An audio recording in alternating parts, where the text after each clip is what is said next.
Wala ng balita.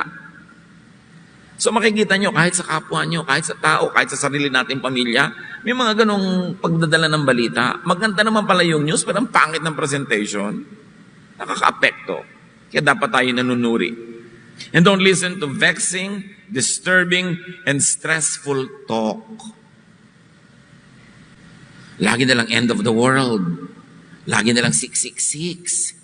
Lagi na lamang na maiiba lang ang kulay ng buwan. Darating na ang Diyos, mawawasak na ang planeta. Magkakagiba-giba na ang lahat ng buhay. So, kahit sa simbahan ko minsan tuloy, napaka-negative ng nadidinig mo lagi. Walang pinag-uusapan kundi ang kasalanan ni ganito, ang karumihan ni ganon, ang parusa sa kanya. Negative.